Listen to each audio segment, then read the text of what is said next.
She is just a shadow of the woman I need, Clarice. Isang obligasyon na lang siya na kailangan kong gampanan para sa harap ng mga investors. Hinihintay ko lang ang tamang pagkakataon para tapusin ang lahat. Ang mga salitang iyon ay parang isang matalim na balaraw na bumaon sa dibdib ni Elena. Sapat na para itigil ang tibok ng kanyang mundo. Nakatayo siya sa likod ng bahagyang nakabukas na pinto ng library, bitbit ang isang tray ng mainit pang chicken adobo. Ang paboritong putahe ni Ricardo na 4 na oras niyang matiyagang niluto. Ang bango ng tuyo, suka, at mga pampalasa na dating simbolo ng kanilang tahanan ay biglang naging amoy ng isang nabubulok na kasinungalingan. Sa kabilang panig ng pinto, narinig niya ang malambing na hagikhik ng isang babae. Si Clarice, ang bata at magandang assistant ni Ricardo na palaging nakangiti sa kanya tuwing bumibisita siya sa opisina. Ang babaeng tinuring niyang parang nakababatang kapatid. Dahan-dahang nanginig ang mga kamay ni Elena. Ang bigat ng tray ay tila naging kasing bigat ng 10 taon ng kanyang pagsasakripisyo. Ang bawat gabing hindi niya tinutulugan para tulungan si Ricardo sa mga business proposal, ang bawat hiyas na binenta niya para lamang itayo ang kumpanya noong nagsisimula pa lang sila. Lahat ng yon ay nauwi sa salitang dekorasyon. Hindi siya sumigaw, hindi siya pumasok para maghasik ng gulo. Sa halip, dahan-dahang lumuwag ang kapit ng kanyang mga daliri. Ang mangkok ng adobo ay dahan-dahang tumagilid at ang malapot na sarsa nito ay nagsimulang pumatak sa mamahaling carpet. Tila mga itim na luha na kumakawala mula sa isang pusong pilit na nagpakatatag. Wala siyang naramdamang init nang tumalsik ang sabaw sa kanyang paa. Ang tanging nararamdaman niya ay ang unti-unting pamamanhid ng kanyang buong pagkatao. Ilang sandali pa, narinig niya ang papalapit na mga hakbang. Mabilis siyang umurong sa madilim na bahagi ng hallway. Nakita niya ang paglabas ni Ricardo. Suot ang kanyang mamahaling suit na si Elena, mismo ang nagplansa kaninang umaga. Kasunod niya si Clarice, na may bakas pa ng mapanuksong na ngiti sa mga labi. "Wait for me in the car, Clarice. Sa passenger seat ka na maupo. Mas malamig ang aircon doon," sabi ni Ricardo sa boses na puno ng pag-aalaga. Ang boses na akala ni Elena ay sa kanya lang nakalaan. Nanigas si Elena sa kanyang kinatatayuan. Ang passenger seat. Ang upuang yun ay ang kanyang munting kaharian. Doon sila bumubuo ng mga pangarap noong luma pa ang kanilang sasakyan. Doon niya inihilig ang kanyang ulo tuwing pagod siya sa pagtatrabaho para sa kinabukasan nilang dalawa. Ngayon, ang upuang iyon ay ipinamimigay na lang ni Ricardo na parang isang basurang wala ng halaga. Pinanood niya ang dalawa mula sa bintana. Nakita niya kung paano buksan ni Ricardo ang pinto para kay Clarice. Nakita niya ang pagsara ng pinto at ang pag-alis ng sasakyan, iniwan siyang mag-isa sa gitna ng katahimikan ng kanilang malaking bahay. Ang katahimikan ay tila isang dambuhala na unti-unting lumalamon sa kanyang hininga. Napatingin si Elena sa kanyang refleksyon sa salamin ng hallway. Sino ang babaeng ito?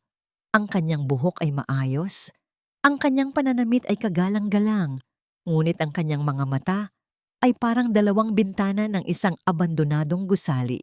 Madilim, walang buhay, at puno ng mga basag na alaala. Sa loob ng 10 taon, ibinigay niya ang lahat. Ang kanyang kabataan, ang kanyang talino, at ang kanyang pangalan. Ngunit sa huli, ang tanging natira sa kanya ay ang amoy ng adobo na nanunuot sa kanyang ilong at ang hapdi ng isang katotohanang hindi niya kayang takbuhan. Habang ang ulan ay nagsisimulang pumatak sa bubong na tila sumasabay sa tahimik na paghikbi ng kanyang kaluluwa, isang tanong ang nagpaulit-ulit sa kanyang isipan. Kasing pait ng lason na unti-unting pumapatay sa kanyang pag-asa. Saan ba nagtatapos ang pagiging asawa at saan nagsisimula ang pagiging isang estranghero sa sarili mong tahanan? Sa kabila ng puyat at bigat ng dibdib, Pinilit ni Elena na bumangon kinabukasan. Ang bawat kilos niya ay parang isang pelikulang naka-slow motion. Habang tinitingnan niya ang kanyang sarili sa harap ng salamin, maingat niyang inayusan ang kanyang mukha upang itago ang namumulang mga mata. Kailangan niyang maging matatag. Hindi siya pwedeng magmukhang talunan sa harap ng mga taong unti-unting kumukuha ng lahat sa kanya. Pagdating niya sa opisina ng kumpanya, ang kumpanyang siya ang nagpuyat para mabuo ang mga blueprint at makakuha ng mga unang kliyente. Sinalubong siya ng isang tanawing nagpakulo sa kanyang dugo. Nakita niya si Clarice na prenteng nakaupo sa sofa sa loob ng mismong opisina ni Ricardo habang humihigop ng kape mula sa paboritong mug ni Elena. "Good morning, Ma'am Elena. Ang aga niyo po yata ngayon." Masayang bati ni Clarice, ngunit ang kanyang mga mata ay puno ng panunuya. Ang kanyang boses ay tila isang matalim na kuko na kumakamot sa pisara. Hindi sumagot si Elena. Nanatili siyang nakatayo. Ang kanyang likod ay tuwid na parang isang kawayan na pilit hindi nababali sa gitna ng bagyo. Lumapit siya sa kanyang mesa at nagsimulang ayusin ang mga dokumento.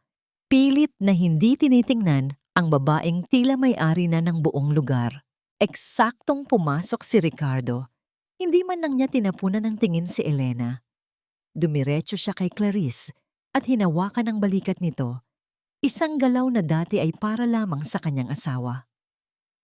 "Ricardo, kailangan nating mag-usap tungkol sa marketing report," mahinahong sabi ni Elena, bagaman ang kanyang boses ay bahagyang nangangatog sa kailaliman.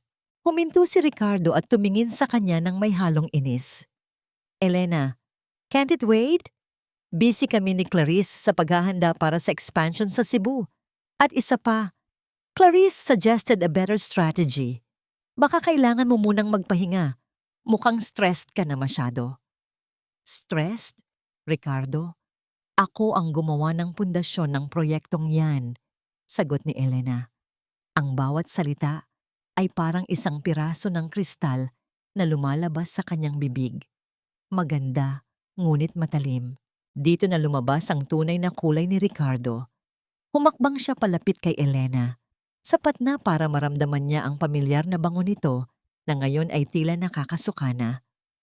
"Iyan ang problema sa'yo, Elena. Palagi mong isinusumbat ang nakaraan. This is business. Clarice is young. She has fresh ideas.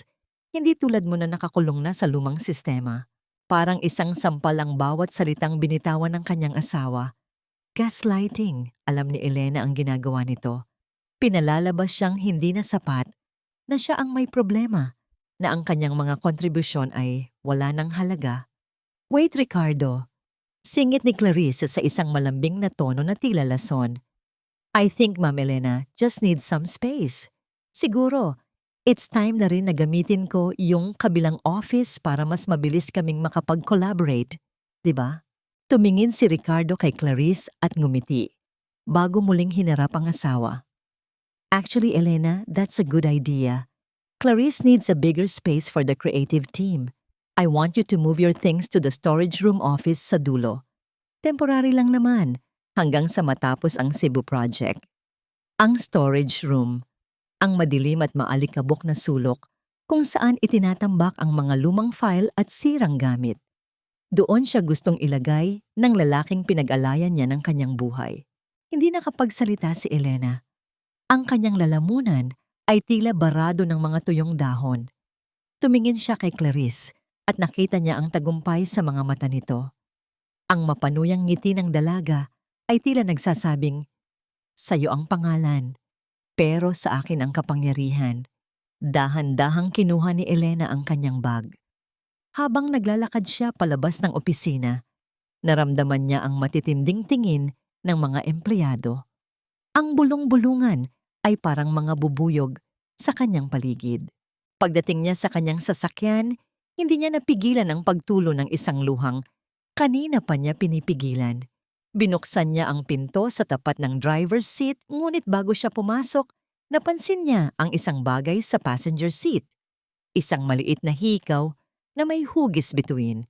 Isang hikaw na alam niyang kay Clarice. Hinawakan ni Elena ang hikaw. Ang talim nito ay bumaon sa kanyang palad. Sa gitna ng sakit, isang malamig na determinasyon ang nagsimulang mabuo sa kanyang puso. Ang kanyang pagtitiis ay hindi isang kahinaan, kundi isang pag-iipon ng lakas. Tumunog ang kanyang cellphone. Isang unknown number. Nang buksan niya ang mensahe, lalong bumilis ang tibok ng kanyang puso. Hindi lahat ng nakikita mo ay totoo. Elena, kung gusto mong malaman kung saan talaga napupunta ang pera ng kumpanya nyo, pumunta ka sa address na ito bukas ng gabi. Napatingin si Elena sa address. Ito ay isang mamahaling hotel sa labas ng lungsod. Isang tanong ang gumitla sa kanya. Sino ang taong ito at ano pa ang itinatago ni Ricardo sa likod ng kanyang mga kasinungalingan? Isang malaking pagkakamali ang pakasalan ka ng anak ko kung hanggang ngayon ay tuyot pa rin ang iyong sinapupunan. Isang dekada na, Elena, pero wala ka pa ring maibigay na tagapagmana para sa pamilyang ito. Ang boses ni Doña Imelda ay parang isang matalim na latigo na humahampas sa katahimikan ng malawak na sala ng kanilang mansyon sa Forbes Park. Nakaupo ang matanda sa kanyang marangyang silya, habang si Elena ay nakatayo sa kanyang harapan, maingat, na inilalapag ang isang tasa ng tsaa at ang mga gamot na binili niya para sa biyanan. Ito ang nakasanayang ritual ni Elena tuwing linggo, ang magsilbi at magtiis. Sa kabila ng mga insultong tinatanggap niya, nananatili siyang magalang dahil sa tinatawag nilang utang na loob. Utang na loob dahil tinanggap siya ng pamilya ni Ricardo noong panahong wala pa silang komportabling buhay. Ngunit ang utang na yon ay tila isang tanikala na unti-unting sumasakal sa kanyang leeg. Pasensya na po, Mama. Ginagawa naman po namin ang lahat. Mahinahong sagot ni Elena. Bagaman ang kanyang mga daliri ay nanginginig habang hawak ang platito. Ang tunog ng porselana na dahan-dahang sumasayad sa mesa ay tila isang babala ng kanyang unti-unting pagkaputol. Lahat?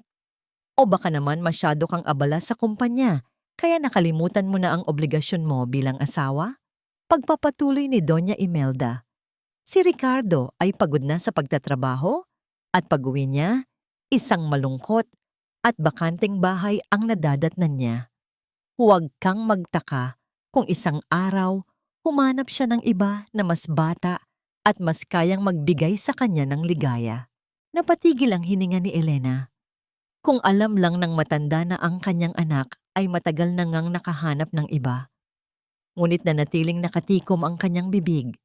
Ang hapdi sa kanyang puso ay lumalalim, tila isang sugat na binubudburan ng asin sa bawat salitang binibitawan ng biyenan.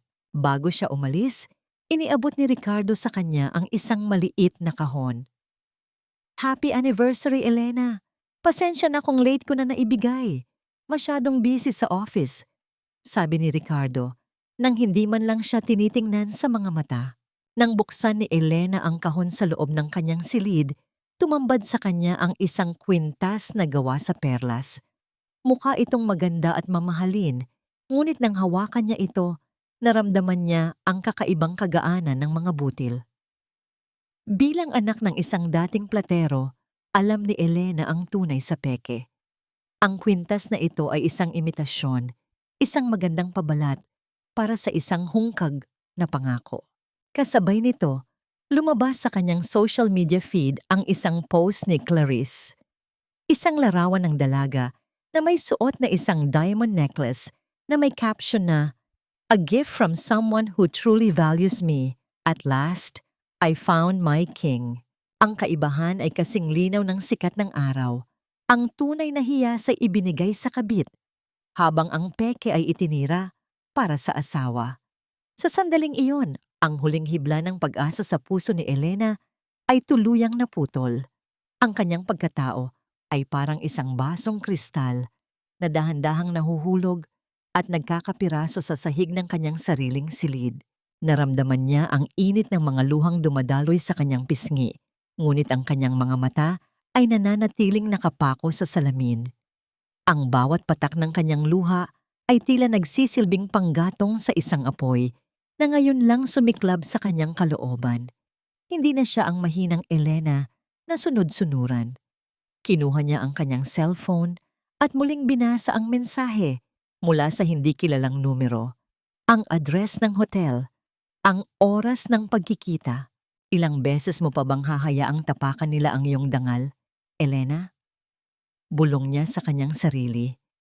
Ang kanyang boses ay tila isang banyaga sa kanyang pandinig, malamig, matigas, at puno ng determinasyon. Habang naghahanda siya para sa pag-alis, narinig niya ang tunog ng sasakyan ni Ricardo na papaalis muli ng garahe. Alam niyang pupunta ito kay Clarice.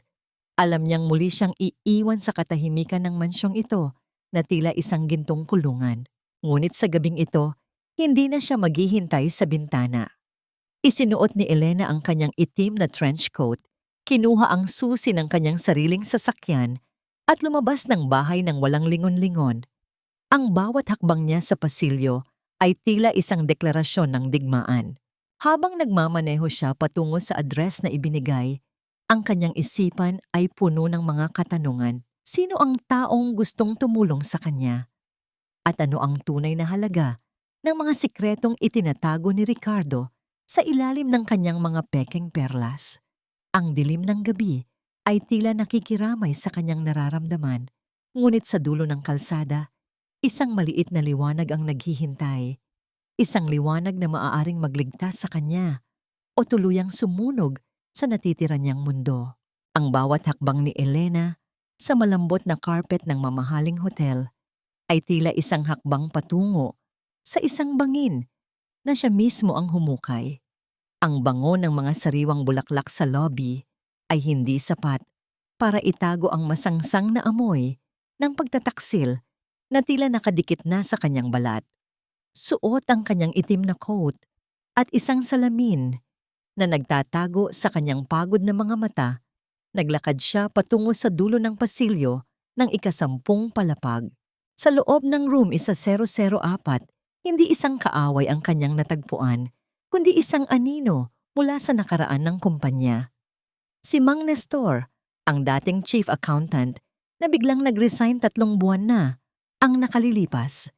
Ang kanyang mga mata ay puno ng takot, ngunit may kasama itong matinding pagsisisi. Ma'am Elena, hindi ko na po kayang sikmuraan ang ginagawa ni Sir Ricardo. Ang nanginginig na boses ni Mang Nestor ay tila isang malamig na hangin na yumakap kay Elena. Inilapag nito ang isang makapal na brown envelope sa mesa. Hindi lang ang puso niyo ang ninanakawan niya. Ninanakawan niya ang kumpanya. Ang kumpanyang pinaghirapan ng tatay niyo. Nang buksan ni Elena ang envelope, tumambad sa kanya ang mga dokumento ng isang condominium unit sa Makati. Isang unit na binili sa ilalim ng pangalan ni Clarice, ngunit ang pondo ay kinuha mula sa emergency reserve ng kumpanya. Ang pondo na dapat ay nakalaan para sa mga benepisyo ng mga empleyado. Ang bawat pirma ni Ricardo sa mga papel na yon ay tila isang matulis na karayom na tumutusok sa dangal ni Elena. Pag-uwi niya sa mansyon, sinalubong siya ng katahimikan ng gabi. Ngunit sa kusina, natagpuan niya si Yaya Rosa, ang matandang katulong na nagpalaki sa kanya. Ang mga mata ni Yaya Rosa ay puno ng malasakit, ang uri ng pagmamahal na hindi niya nakuha mula sa sariling ina o biyenan. Anak, alam kong masakit, bulong ni Yaya Rosa habang hinahaplos ang likod ni Elena. Nakita ko ang mga resibo sa bulsa ng kanyang mga coat bago ko laban. May mga susi rin akong nakita na hindi pamilyar sa akin. Itinago ko ang isa para sa'yo. Inilabas ni Yaya Rosa ang isang maliit na silver key.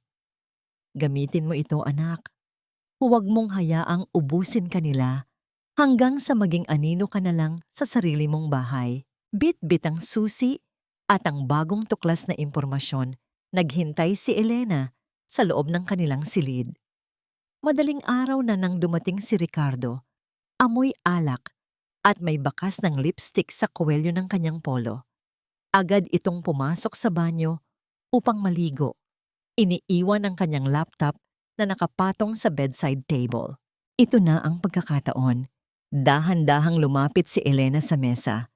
Ang tunog ng agos ng tubig mula sa banyo ay tila isang orasan na nagbibilang ng bawat segundo ng kanyang panganib. Nanginginig ang kanyang mga daliri habang binubuksan ang laptop. Sinubukan niya ang petsa ng kanilang anibersaryo. Mali. Sinubukan niya ang kaarawan ni Ricardo. Mali pa rin. Sa huli, sinubukan niya ang kaarawan ni Clarice na nakita niya sa HR files. Bumukasan ng screen. Sinalubong siya ng mga folder na may pamagat na Project C.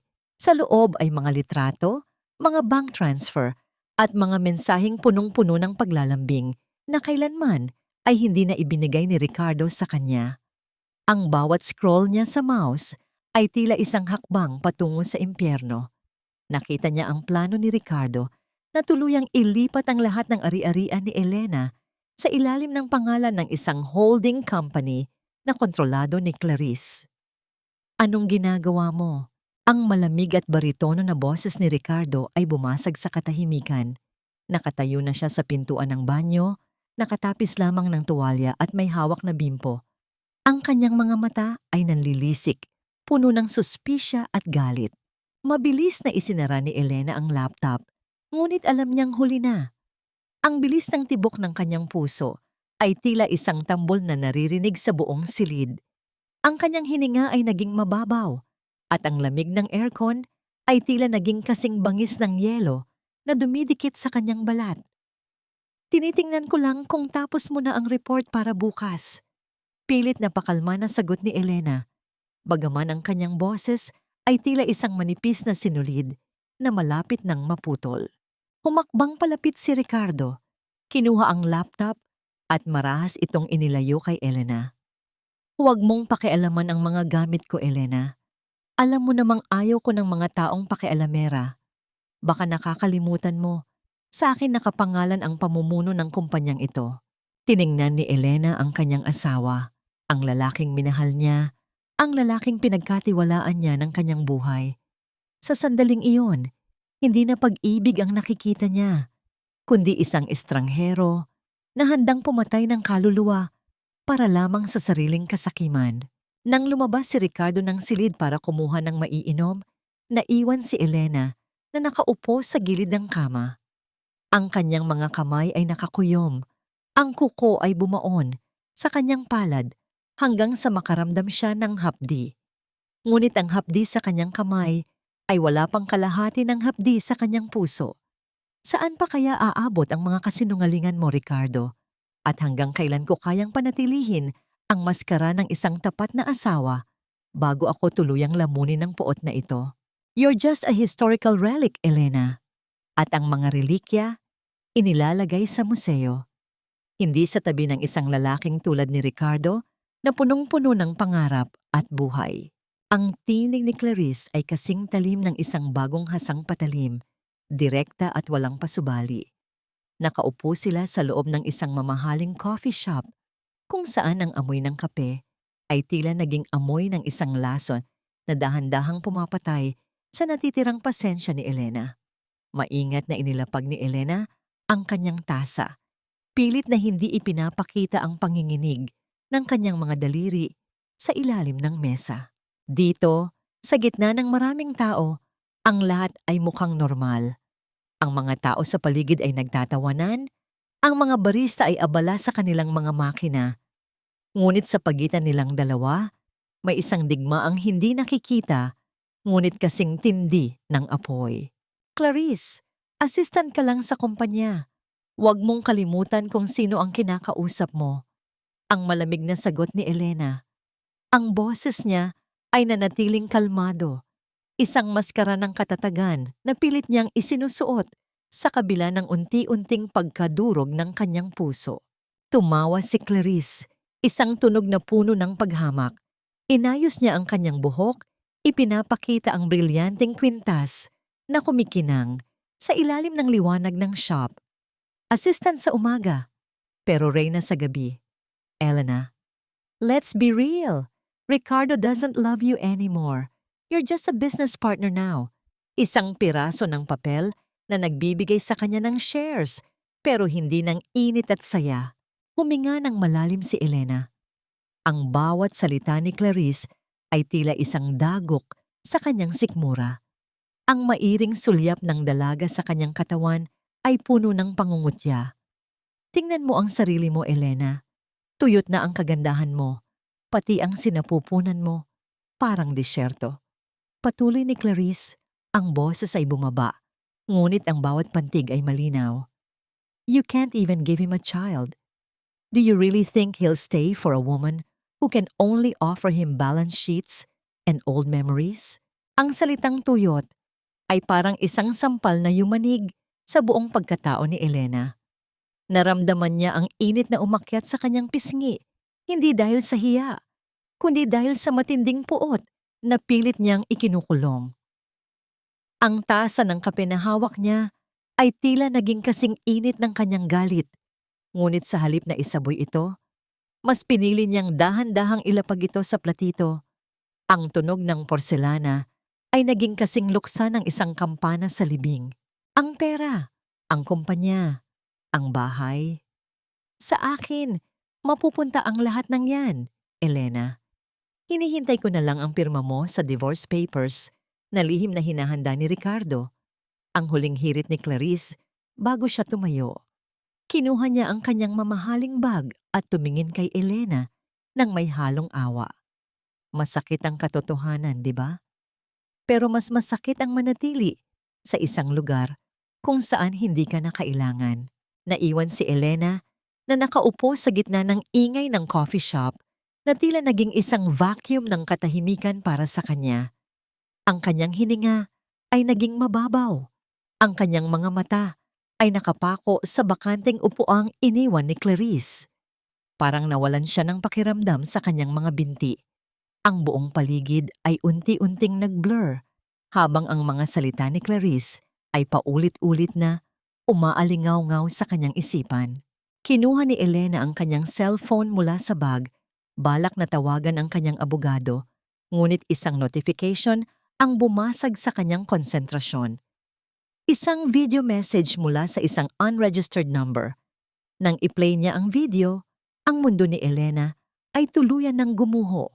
Sa screen, nakita niya ang pamilyar na bista ng kanyang sariling kwarto, ang kanilang kama, ang mga kurtinang siya mismo ang pumili, ang kanilang wedding photo na nakasabit sa dingding. At doon, sa gitna ng kanilang sagradong lugar, nakita niya si Ricardo at Clarice. Hindi lang ito simpleng pagtataksil, ito ay isang pambabastos sa lahat ng bagay na binuo ni Elena sa loob ng 10 taon. Ang tunog ng kanilang tawanan sa video ay tila mga tibo na pumasok sa kanyang pandinig.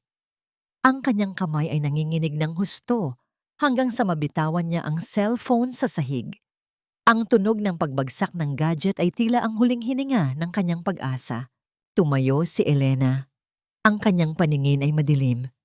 Ang bawat hakbang niya palabas ng coffee shop ay parang paglalakad sa ibabaw ng mga basag na bubog. Ang ulan sa labas ay nagsimulang bumuhos, malamig at malakas. Ngunit mas malamig ang dugong nananalaytay sa kanyang mga ugat. Habang nakatayo siya sa ilalim ng ulan, hinayaan niyang mabasa ang kanyang buong pagkatao. Ang bawat patak ng tubig ay tila humuhugas sa kanyang kahinaan. Pinapalitan ito ng isang matigas at kasing talim na determinasyon.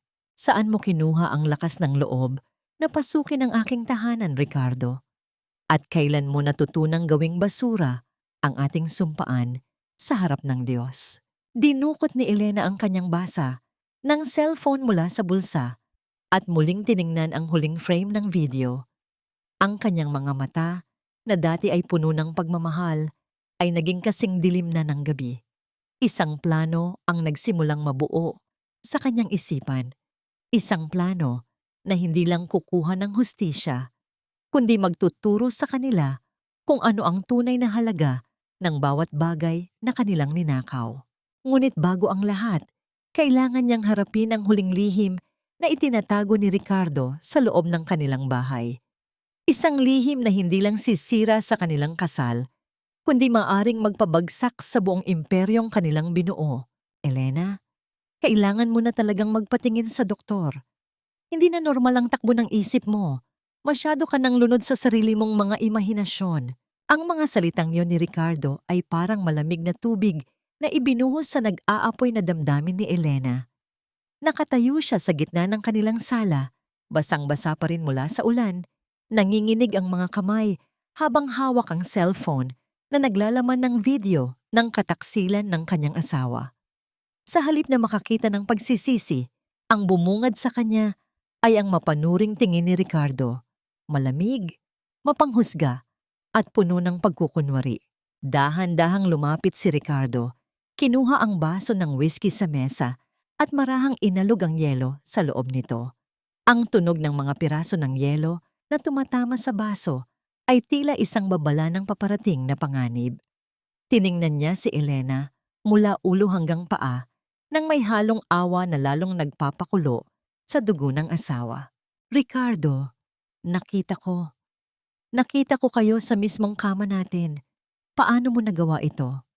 Ang boses ni Elena ay halos pabulong na dahil sa sobrang sakit, ngunit ang bawat pantig ay punong-puno ng puot.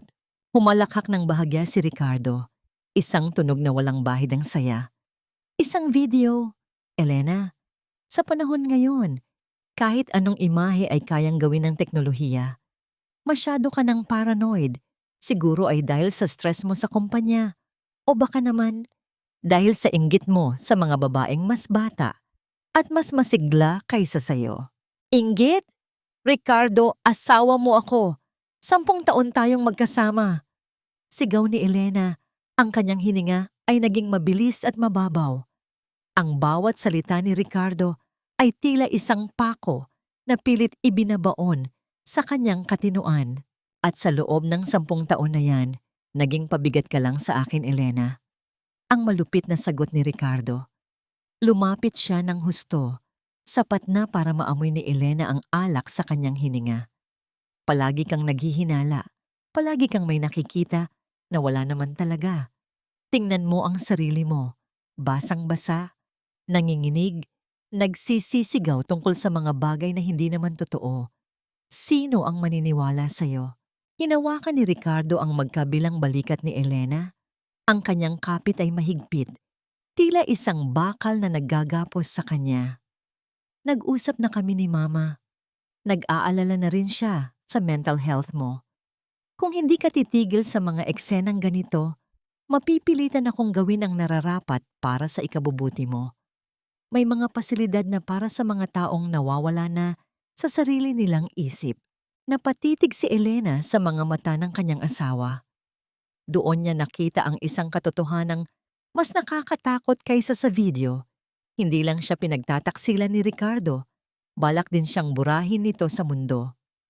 Gusto siyang palabasing baliw para makuha ang lahat ng kanyang pag-aari nang walang kahirap-hirap. Gusto mo akong ipakulong sa mental hospital? Ang tanong ni Elena. Ang kanyang boses ay tila isang malamig na bulong mula sa isang abandonadong kalsada. Hindi sa ganoong paraan, mahal ko. Ang nakakanginig na sagot ni Ricardo habang hinahaplos ang kanyang pisngi. Gusto ko lang na gumaling ka. Pero kung magpapatuloy ang pagiging mapanganib ng iyong mga imahinasyon, kailangan kong protektahan ang pangalan ng pamilya at ng kumpanya. Huwag mo akong pilitin na lagdaan ang mga papel para sa iyong commitment. Binitawan ni Ricardo si Elena at tumalikod. Dahan-dahang naglakad patungo sa hagdanan habang tinatapos ang kanyang inumin. Ang tunog ng kanyang mga yabag sa kahoy na hagdan ay tila isang martsa ng kamatayan para sa huling hibla ng tiwala ni Elena. Naiwan si Elena na nakatayo sa dilim ng sala. Ang katahimikan ng bahay ay tila isang dambuhala na unti-unting sumasakal sa kanya. Napatingin siya sa kanyang mga kamay, nanginginig pa rin ang mga ito, ngunit sa pagkakataong ito, hindi dahil sa takot. Isa itong bitag. Isang napakatalinong bitag. Habang nakatingin siya sa madilim na pasilyo, isang malamig na desisyon ang nabuo sa kanyang puso. Kung gusto siyang palabasing baliw ni Ricardo, Ipakikita niya rito kung gaano kadelikado ang isang babaeng wala nang natitira, kundi ang kanyang galit. Ngunit kailangan niyang mag-ingat. Isang maling galaw at tuluyan na siyang mawawala sa mundong siya mismo ang bumuo. Dinukot ni Elena ang kanyang cellphone at muling tiningnan ang screen. Isang bagong mensahe ang pumasok mula sa unknown number. Huwag kang bibigay, Elena. Ang lason ay nasa loob ng iyong sariling cabinet ng gamot. Huwag mong inumin ang ibibigay nila sa iyo mamayang gabi. Napatakbo ang kilabot sa buong katawan ni Elena. Sino ang taong ito na tila nakikita ang bawat galaw sa loob ng kanyang bahay? At ano ang tunay na balak ni Ricardo na gawin sa kanya sa oras na pumikit ang kanyang mga mata? Ang tiwalang ibinigay ko sa iyo ng buong buo ay naging isang matalim na lubid na pilit sumasakal sa akin ngayon. Ito ang tanging naisip ni Elena habang nakatingin sa puting tableta na nasa palad ni Ricardo. Ang liwanag ng lampara sa gilid ng kanilang kama ay nagbibigay ng mahahabang anino sa mukha ng kanyang asawa. Dahilan upang magmukha itong isang estranghero mula sa isang nakakatakot na panaginip. Pagkatapos ng kanilang mainit na pagtatalo kanina, biglang nagbago ang timpla ni Ricardo. Naging malumanay, mapagmahal, at puno ng huwad na pag-aalaga. Inumin mo na ito, Elena, para makatulog ka na at kumalma ang isip mo. Masyado ka ng pagod. Malambing na sabi ni Ricardo. Ang boses niya ay tila isang uyayi. Ngunit para kay Elena, ito ay tila tunog ng isang hukay na dahan-dahang tinatabunan ng lupa. Naalala ni Elena ang babala sa kanyang cellphone.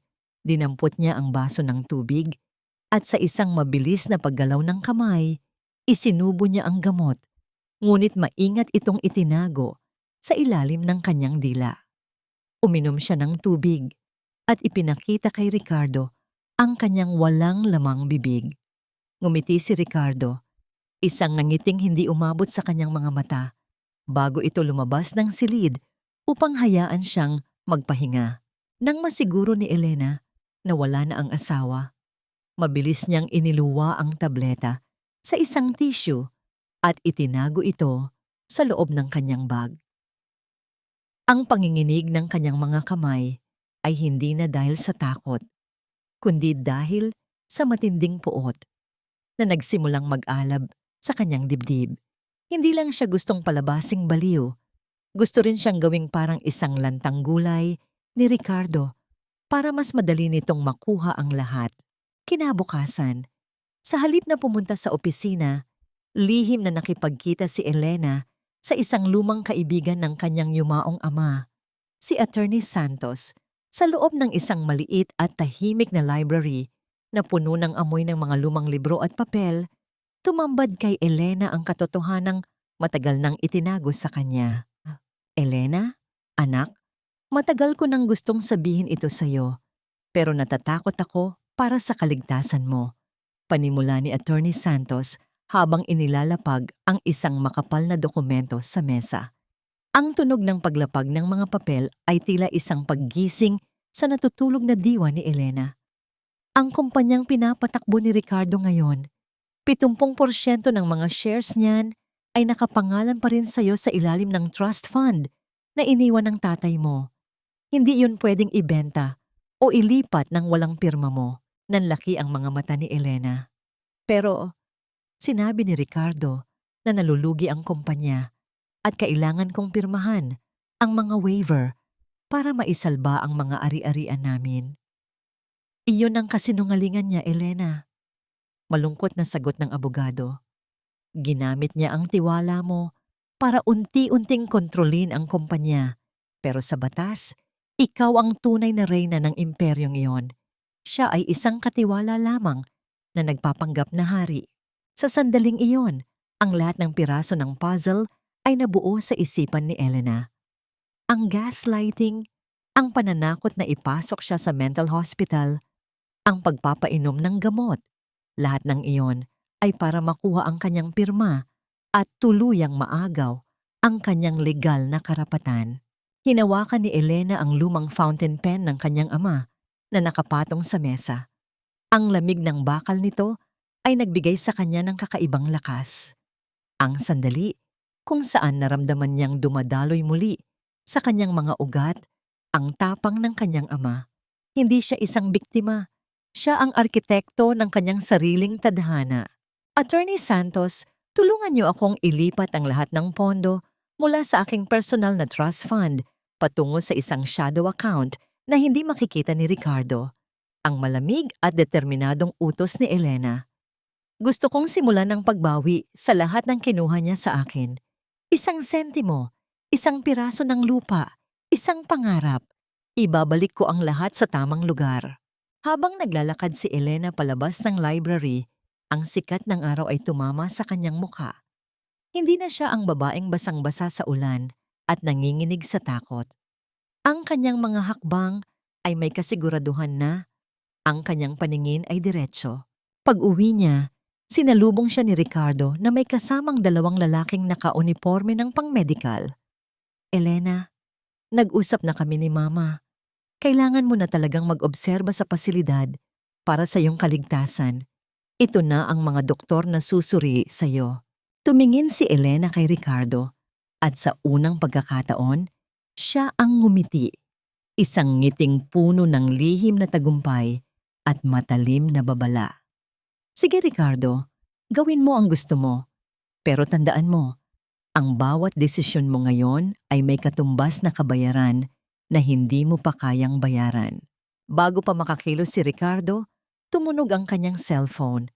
Isang alerto mula sa bangko tungkol sa isang malaking halaga ng pera na biglang nawala sa kanyang kontrol. Ang mukha ni Ricardo ay biglang namutla. Ang kanyang mga mata ay nanlaki sa gulat habang nakatingin sa kanyang asawa na nanatiling kalmado sa gitna ng bagyong siya mismo ang nagsimula. Ano ang ibig sabihin nito, Elena? Saan napunta ang pondo ng Cebu Expansion? Ang boses ni Ricardo ay yumanig sa buong sala. Pinuputol ang tensyon na tila isang matalas na kidlat. Hawak niya ang kanyang cellphone. Ang screen nito ay nagpapakita ng pulang babala mula sa bangko. Ang mga lalaking naka-uniformeng pang-medical ay nagkatinginan. Tila nalilito kung itutuloy pa ba ang kanilang pakay na dalhin si Elena sa pasilidad. Nakatayo lamang si Elena, malapit sa bintana. Ang kanyang mga kamay ay magkadaop sa kanyang harap. Ang sikat ng araw ay nagbibigay ng liwanag sa kanyang mukha na sa unang pagkakataon ay hindi na mababakas ang anumang takot. Ang pondo ay nasa tamang lugar, Ricardo. Sa lugar kung saan hindi ito magagamit para sa mga personal na luho at mga pekeng pangako. Huwag mo akong simulan sa mga teka-teksto mo. Ibalik mo ang pera. Humakbang si Ricardo palapit. Ang kanyang mukha ay pulang-pula sa galit. Ngunit bago pa siya makalapit ng husto, humarang ang isa sa mga doktor. Sir, kailangan nating kumalma. Hindi po makakatulong ang ganitong emosyon sa gagawin nating pagsusuri sa inyong asawa. Ang mahinahong paalala ng doktor. Isang mapait na ngangiti ang sumilay sa mga labi ni Elena. Doktor, tingnan niyo ang asawa ko. Sino sa amin ang mukhang nawawala sa sarili? Sino sa amin ang hindi makontrol ang galit? Ako ba na nakatayo rito ng mahinahon o siya na nagwawala dahil lamang sa isang notification sa bangko? Napatigil si Ricardo na pagtanto niya ang bitag na inihanda ni Elena. Kung magpapatuloy siya sa pag-aamok, siya ang magmumulang may problema sa pag-iisip sa harap ng mga saksi. Pinilit niyang huminga ng malalim, inayos ang kanyang kwelyo at nagpilit ng isang pekeng tawa. Pasensya na, Doc. Masyado lang akong stress dahil sa dami ng iniisip sa kumpanya. Elena, pag-uusapan natin ito mamaya. Ang malamig na sabi ni Ricardo bago siya dali-daling lumabas ng bahay upang pumunta sa opisina. Pagdating sa opisina ng kumpanya, lalong lumala ang sitwasyon para kay Ricardo. Ang mga telepono ay walang tigil sa pagtunog. Ang mga kliyente na dati ay napakaamo ay biglang naging mapaghanap. Hindi alam ni Ricardo na ang mga ugnayang ito ay napanatili lamang ni Elena sa loob ng maraming taon sa pamamagitan ng kanyang personal na pakikipag-usap at diplomasya. Ngayong wala na ang back-end support ni Elena, ang pundasyon ng kumpanya ay nagsimulang gumuho. Sir, tumatawag po ang auditor. May nakita po silang butas sa huling financial statement natin. Ulat ni Clarice na pumasok sa opisina. Ang kanyang mukha ay wala na ring bakas ng sigla. At sir, ang project sa Cebu, tinigil po ng mga supplier ang pagpapadala ng gamit dahil hindi pa pumasok ang down payment. Bakit? Binigay ko na ang utos noong nakaraang linggo. Sigaw ni Ricardo, sabay bagsak ng kanyang kamay sa mesa. Ang tunog ng pagtama ng kanyang palad sa kahoy ay tila isang pag-amin ng kanyang kawalan ng kontrol. Wala pong pondo, sir. Sabi ng bangko, naka-freeze ang account dahil sa unusual activity. Sagot ni Clarice, ang kanyang boses ay nanginginig. Napaupo si Ricardo sa kanyang upuan. Ang kanyang mga kamay ay nakahawak sa kanyang ulo. Sa unang pagkakataon, naramdaman niya ang bigat ng mundong dating pinapasan ni Elena para sa kanya. Inakala niya na sapat na ang kanyang galing sa pagsasalita at ang kanyang posisyon. Ngunit nakalimutan niya na si Elena ang nagpapatakbo ng makina sa likuran ng lahat. Sa gitna ng kaguluhan, isang banyaga ang pumasok sa opisina. Isang lalaking nakasuot, may hawak na briefcase at may malamig na ekspresyon sa mukha. Hindi ito kliyente at lalong hindi ito empleyado. Sino ka? Tanong ni Ricardo. Ang kanyang boses ay puno ng pagod at inis. Ako ang kinatawan ng bagong auditor na kinuha ng majority shareholder ng kumpanyang ito. Ang sagot ng lalaki. Inilapag niya ang kanyang card sa mesa. Narito ako para simulan ang kabuuang pagsusuri sa lahat ng transaksyong naganap sa loob ng huling 3 taon. Inaasahan ko ang inyong buong kooperasyon, Sir Ricardo. Ang puso ni Ricardo ay tila huminto sa pagtibok. Majority shareholder? Sa pagkakaalam niya, siya ang nagmamaneho ng lahat. Sino ang kumuha ng auditor? At bakit ngayon lang ito lumitaw sa gitna ng kanyang krisis? Samantala, sa isang maliit na hardin sa labas ng kanilang mansyon, hawak ni Elena ang isang lumang litrato nila ni Ricardo noong nagsisimula pa lang sila. Ang litratong yon ay tila isang relic ng isang buhay na matagal nang pumanaw. Sa halip na pununitin ito, dahan-dahan niya itong itinupi at inilagay sa ilalim ng isang paso ng halaman. Ang pagtanggap na ang nakaraan ay tapos na at ang hinaharap ay siya na ang susulat. Hindi siya naghahanap ng paghihiganti. Naghahanap siya ng katarungan para sa babaeng binaliwala sa loob ng 10 taon. Ang bagyong akala mo ay ako ang tatama, Ricardo, ay ang bagyong ikaw mismo ang lumikha. Bulong ni Elena sa hangin. Ngunit sa likod ng kanyang tagumpay, may isang tanong na gumugulo sa kanyang isipan. Ang auditor na dumating sa opisina. Hindi iyon ang auditor na kinuha ni Attorney Santos. May isa pang taong kumikilos sa dilim, isang taong tila mas marami pang alam tungkol sa mga lihim ni Ricardo kaysa sa kanya. Sino ang misteryosong kakampi o kaaway na ito? At ano ang tunay niyang pakay sa pagbagsak ni Ricardo? Ang bawat subo ng pagkaing inihain ko sa iyo ay tila lason na unti-unting pumapatay sa alaala ng 10 taon nating pagsasama, Ricardo. Ito ang bulong ni Elena sa kanyang sarili habang pinapanood niya ang kanyang asawa mula sa kabilang dulo ng mahabang hapagkainan. Sa gabing ito, ang mansyon ay nababalot ng isang kakaibang bango. Ang amoy ng sinigang na hipon na may saganang asim, ang paboritong putahe ni Ricardo tuwing siya ay pagod o may problemang dinadala. Ngunit sa likod ng masarap na amoy na yon, may nakatagong pait na tanging si Elena lang ang nakakaalam. Nagsuot si Elena ng isang magandang bestidong pula at sa kanyang leeg ay nakasabit ang pekeng perlas na ibinigay ni Ricardo. Gusto niyang makita kung hanggang saan ang kayang itago ng lalaking ito sa likod ng kanyang mga ngiti. Elena, ang sarap nito, sabi ni Ricardo. Pilit na pinapasigla ang kanyang boses. Namiss ko ang luto mo. Pasensya ka na sa mga nangyari nitong mga nakaraang araw. Masyado lang akong nabulag ng pressure sa kumpanya. Tumingin si Elena ng diretso sa mga mata ni Ricardo. Talaga, Ricardo? Akala ko ay tuluyan mo na akong kinalimutan sa gitna ng iyong mga bagong prioridad. Napatigil si Ricardo sa pagsubo. Ang tunog ng kanyang kutsara na dahan-dahang sumayad sa porselanang pinggan ay tila isang babala ng namumuong tensyon. Hindi totoo yan. Ikaw pa rin ang katuwang ko. Kaya nga sana, pagkatapos nating kumain, baka pwedeng pag-usapan natin yung tungkol sa accounts. Alam mo namang kailangan ng kumpanya ang pondo para hindi tayo tuluyang bumagsak. Narito na naman tayo. Isip ni Elena, ang pag-ibig na ginagamit bilang pain para sa pera.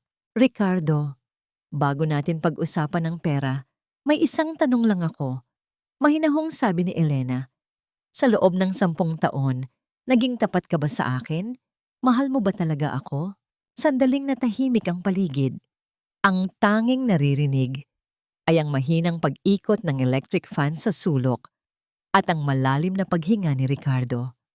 Sa ilalim ng mesa, nakita ni Elena ang bahagyang pagliwanag ng hita ni Ricardo, ang screen ng kanyang cellphone na nakatago sa kanyang kandungan. Alam ni Elena na may binabasa itong mensahe. Siyempre, Elena, mahal na mahal kita, sagot ni Ricardo. Ngunit ang kanyang mga mata ay hindi mapakali. Sa sandaling iyon, ang cellphone ni Ricardo ay muling umilaw. Hindi napigilan ni Elena na mapansin ang bahagi ng mensaheng lumabas. Nakahanda na ang mga gamit ko. Sunduin mo ako pagkatapos mong makuha ang pirma niya. Isang matalim na hapdi ang gumuhit sa puso ni Elena, ngunit hindi siya nagpakita ng emosyon. Tumayo siya at lumapit kay Ricardo. Ang huling haplos ng isang asawang nagpaubaya. Dahan-dahan niyang inayos ang kwelyo ng polo ni Ricardo. Ang kanyang mga daliri ay dumampi sa mainit na balat ng asawa. Isang kilos na 10 taon niyang ginawa ng may buong pagmamahal. Ngayon, ang bawat dampi niya ay tila isang pamamaalam. Sige, Ricardo, magpahinga ka muna. Pag-iisipan ko ang tungkol sa mga dokumento. Bulong ni Elena sa tenga nito. Nangakong susunod si Ricardo sa kwarto pagkatapos uminom ng kape. Samantala, mabilis na lumabas si Elena patungo sa garahe. Ang dilim ng gabi ay tila isang kumot na nagtatago sa kanyang bawat galaw. Ginamit niya ang susi na ibinigay ni Yaya Rosa para buksan ang trunk ng sasakyan ni Ricardo. Nang bumukas ang likuran ng sasakyan, tumambad kay Elena ang isang malaking kulay rosas na maleta. May nakasabit na tag dito, Clarice Monteverde. Sa tabi nito ay may mga shopping bag mula sa mga mamahaling butik, puno ng mga gamit na halatang balak dalhin sa isang mahabang biyahe. Hindi lang pala pera ang balak na kawin ni Ricardo sa gabing ito. Balak niyang itakas ang lahat ng makukuha niya at iwan si Elena na walang-wala habang kasama ang kanyang bagong reyna. Narinig ni Elena ang pagbukas ng pinto mula sa kusina patungo sa garahe. Ang tunog ng mga yabag ni Ricardo sa semento ay tila isang papalapit na hatol. Mabilis niyang isinara ang trunk, ngunit ang lock nito ay gumawa ng isang mahinang tunog na bumasag sa katahimikan ng gabi. Elena, anong ginagawa mo rito sa labas? Nakatayo si Ricardo sa ilalim ng ilaw ng poste sa garahe. Ang kanyang anino ay mahaba at tila nakakatakot. Hawak pa rin niya ang kanyang cellphone at ang kanyang mukha ay puno ng pagtataka at unti-unting namumuong galit. Tumingin si Elena sa kanyang asawa pagkatapos ay sa trunk ng sasakyan. Ang lihim na nasa loob ng maletang iyon ay tila sumisigaw sa gitna nilang dalawa. Ang katotohanan ay narito na. Nakabitin sa manipis na sinulid ng isang huling kasinungalingan. Sino ang unang susuko? At hanggang kailan kayang panatilihin ni Elena ang kanyang pananahimik bago niya tuluyang isabog ang bagyong matagal na niyang kinikimkim. Anong hinahanap mo sa likod ng sasakyan ko, Elena? Akala ko ba ay nasa loob ka na at nagpapahinga? Ang boses ni Ricardo ay kasing lamig ng semento sa ilalim ng kanilang mga paa. Nakatayo siya ilang di pa lang ang layo. Ang liwanag ng bumbilya sa garahe ay nagbibigay ng matatalim na anino sa kanyang mukha. Sa sandaling iyon, ang kanyang asawa ay hindi na mukhang ang lalaking pinangakuan niya ng habambuhay. Mukha na siyang isang gwardiya na nagbabantay sa kanyang mga kasalanan. Nakalimutan ko lang ang aking shawl, Ricardo. Akala ko ay naiwan ko rito pagbaba natin kanina. Mahinahong sagot ni Elena. Ipinako niya ang kanyang paningin sa mga mata ng asawa, pilit na hindi tinitingnan ang trunk na naglalaman ng maleta ni Clarice. Ang tibok ng kanyang puso ay tila isang mabilis na pagkatok sa loob ng kanyang dibdib, ngunit ang kanyang mukha ay nanatiling parang isang kalmadong lawa. Hindi sumagot si Ricardo.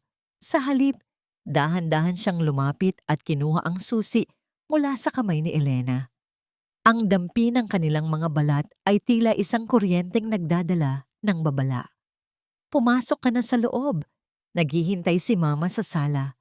May mahalaga kaming sasabihin sa iyo. Pagpasok ni Elena sa loob ng mansyon, ang hangin ay biglang bumigat. Sa gitna ng sala, nakaupo si Doña Imelda na parang isang emperatrice na handang magbigay ng hatol. Ngunit ang mas ikinagulat ni Elena ay ang babaeng nakaupo sa tabi ng kanyang biyenan. Si Clarice. Nakayuko ito, may hawak na panyo, at tila umiiyak ng tahimik. Maupo ka, Elena. Utos ni Doña Imelda. Ang boses nito ay puno ng awtoridad at tila may halong tagumpay. Tapusin na natin ang pagpapanggap na ito. Alam ko na ang lahat. Alam ko na ang tungkol sa iyong pagmamanipula sa pondo ng kumpanya at ang pagpapahirap mo sa aking anak. Natawa ng bahagya si Elena sa loob ng kanyang isipan. Isang napakatalinong baliktaran. Manipula? Ako po ang nagligtas sa kumpanya, Mama. Ako ang nagpundar ng lahat. Huwag mo akong sagutin ng ganyan, sigaw ni Doña Imelda habang hinahampas ang mesa. Ang tunog ng pagtama ng kanyang palad sa kahoy ay tila isang hudyat ng digmaan. Ngayon, pakinggan mo ang mas mahalagang balita. Si Clarice, siya ay nagdadalang tao. Dinadala niya ang apo na kailanman ay hindi mo na ibigay sa pamilyang ito. Tumayo si Clarice. Ang kanyang mga mata ay nananatiling nakayuko, ngunit may bakas ng mapanuyang ngiti. Nang tumingin siya sandali kay Elena. Pasensya na po, Ma'am Elena. Hindi ko po sinasadya. Pero mahal na mahal po namin ang isa't isa ni Ricardo. At ayaw kong lumaking walang ama ang anak ko.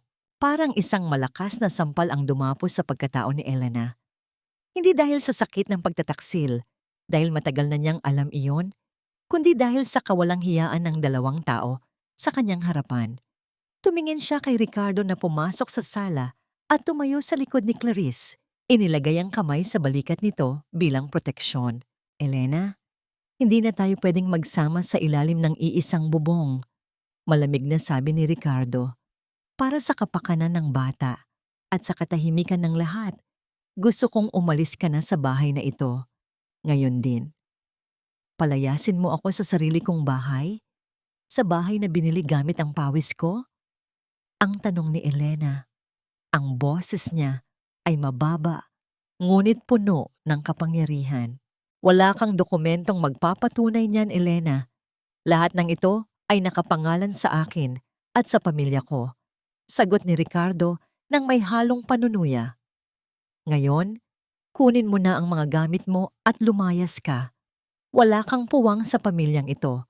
Isang baog na asawa ay walang silbi sa amin. Dahan-dahang tumayo si Elena. Hindi siya sumigaw. Hindi siya nagmakaawa. Nilapitan niya si Doña Imelda at Ricardo nang may dangal na tila hindi kayang tapatan ng kanilang yaman.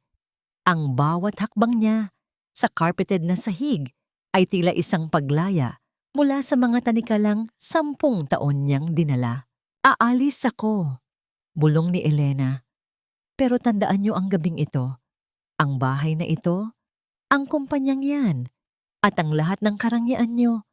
Lahat yan ay nakatayo sa isang pundasyong gumuho na Sa sandaling ito, Ricardo, ibinibigay ko sa iyo ang kalayaan mo, pero huwag kang iiyak kapag nalaman mong ang kalayaang yan ang magiging pinakamalaking bilangguan mo. Pumunta si Elena sa kanyang silid at kinuha ang isang maliit na bag. Hindi niya dinala ang mga alahas na ibinigay ni Ricardo, na alam niyang peke naman lahat.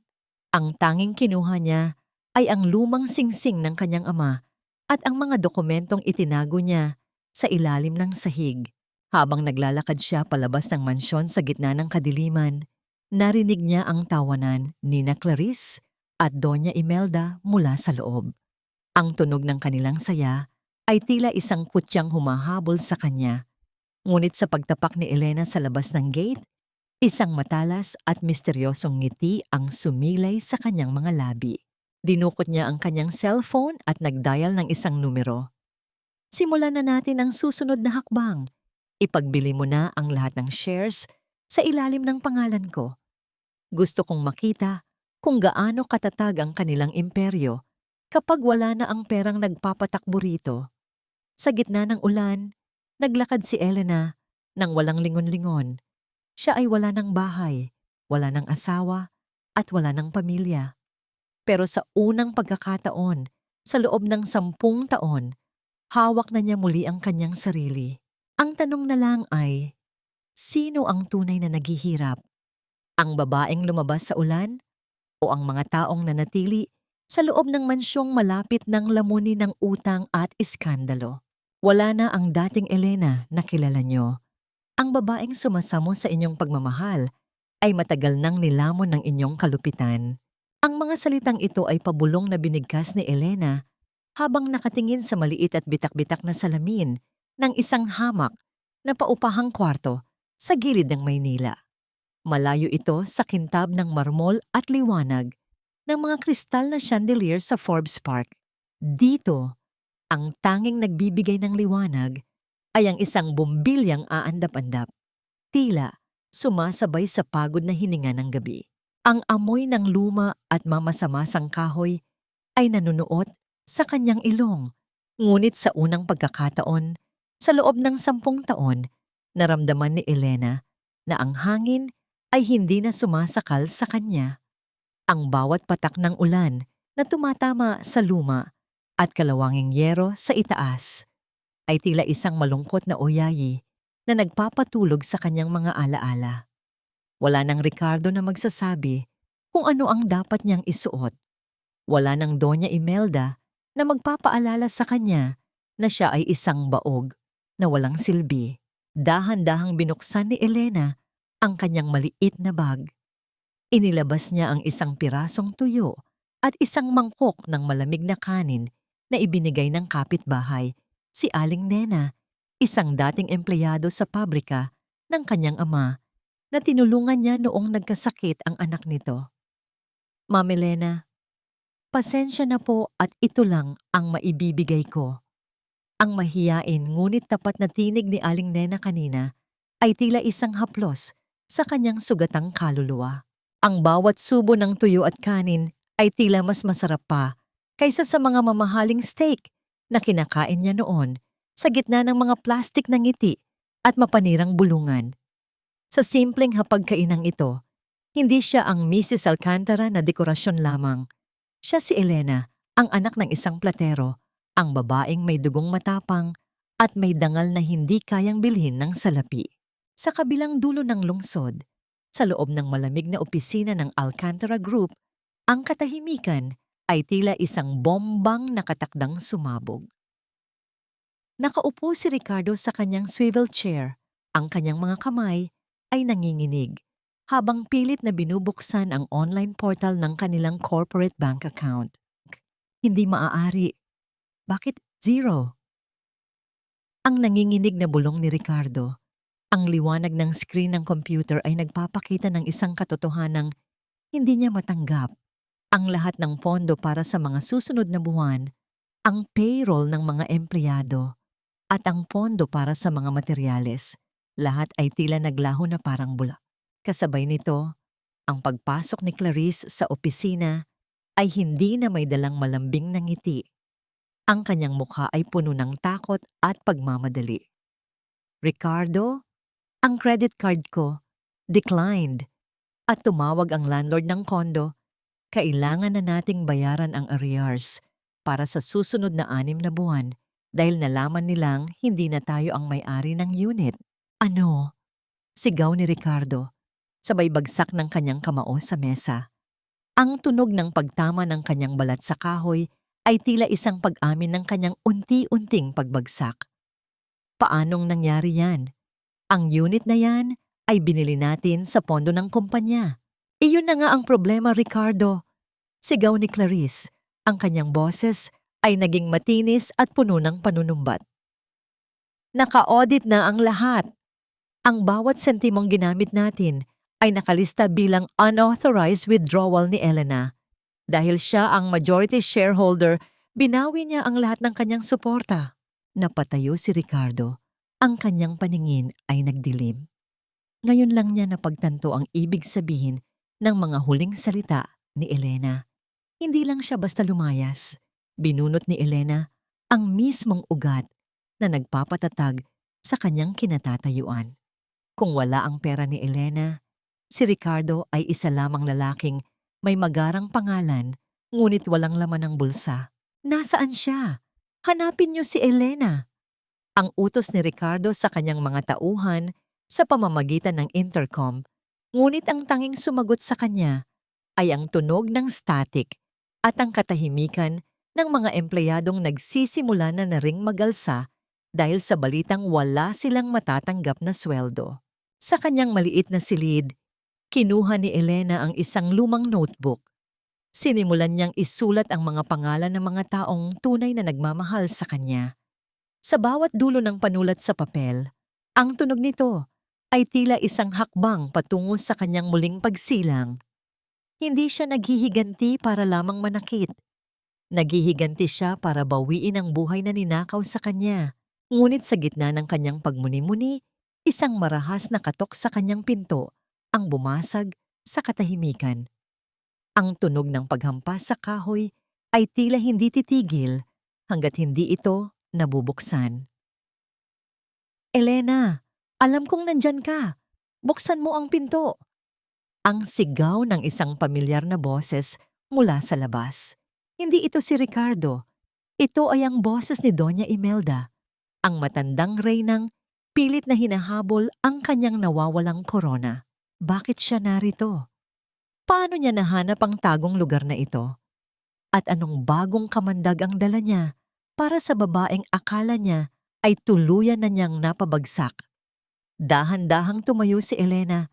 Ang kanyang mga mata ay naging kasing tigas ng bato. Ang kanyang paghilom ay panandalian lamang dahil ang tunay na digmaan ay nagsisimula pa lamang. Ibalik mo ang pera, Elena. Ibalik mo ang lahat ng kinuha mo sa anak ko. Wala kang utang na loob.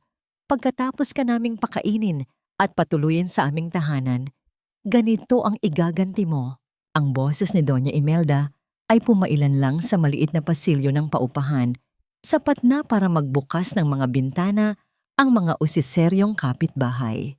Nang buksan ni Elena ang pinto, sinalubong siya ng isang anyo na malayo sa dating marangyang reyna ng Forbes Park. Ang buhok ni Doña Imelda ay bahagyang gulo. Ang kanyang mamahaling seda na damit ay may bakas ng pawis at ang kanyang mukha ay puno ng puot at desperasyon. Tumingin si Elena sa kanyang biyenan nang walang anumang emosyon. Ang bawat salita ng matanda ay tila mga tuyong dahon na nililipad ng hangin. Maingay, ngunit wala ng bigat.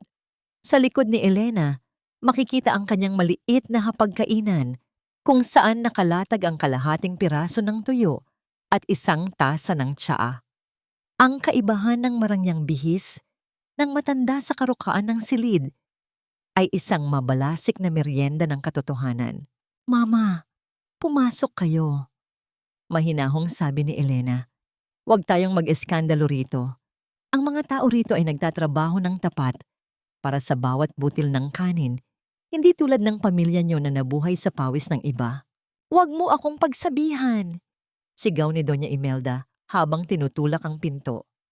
Pumasok siya sa loob at halos mabilaukan sa amoy ng tuyo at kulob na hangin. Diyos ko, Elena, dito ka ba nakatira?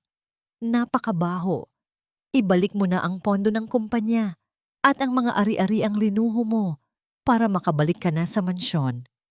Magmakaawa ka kay Ricardo. Baka sakaling patawarin ka pa niya para sa bata.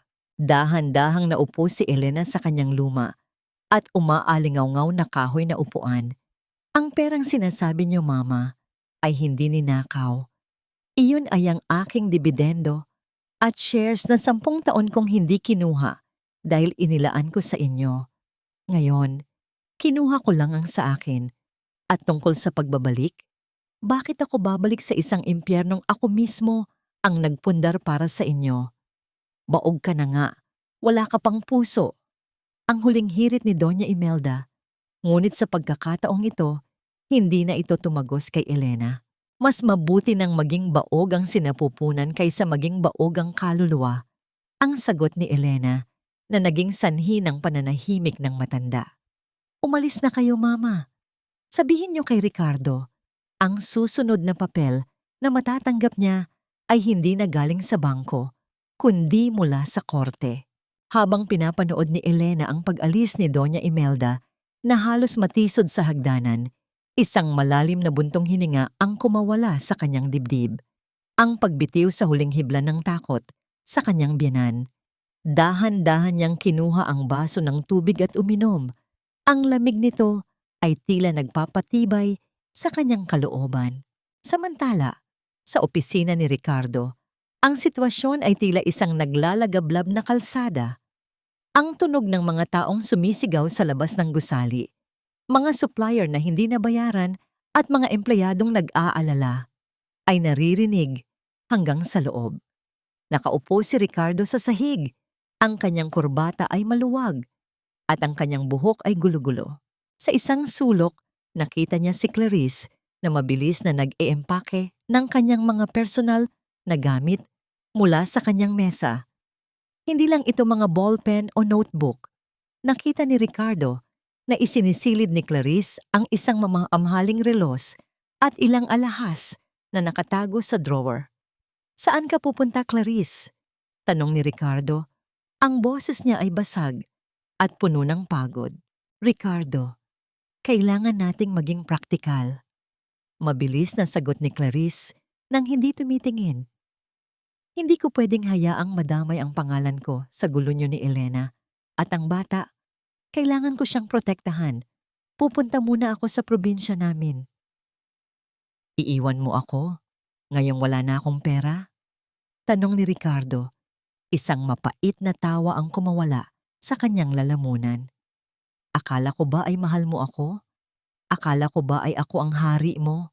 Ang hari ay may korona, Ricardo. Ngayon, kahit trono, ay wala ka na. Ang huling salita ni Clarice bago siya mabilis na lumabas ng pinto. Iniiwan si Ricardo sa gitna ng mga naglalakihang utang at isang bakanting opisina. Ang katahimikan sa loob ng opisina ay tila isang sumpa. Kinuha ni Ricardo ang kanyang cellphone at pilit na tinawagan ang numero ni Elena. Sa bawat ring ng telepono, ang kanyang puso ay tila pinipiga ng pagsisisi at takot. Nang sa wakas ay sagutin ni Elena ang tawag, ang tanging narinig ni Ricardo ay ang mahinang tunog ng hangin at ang payapang boses ng babaeng dati niyang minamaliit. Elena, tulungan mo ako, bulong ni Ricardo. Ang kanyang mga luha ay nagsimulang pumatak sa maruming carpet. Pakiusap, bumalik ka na. Gagawin ko ang lahat. Iiwan ko si Clarice. Pakakasalan kitang muli. Ibalik mo lang ang lahat.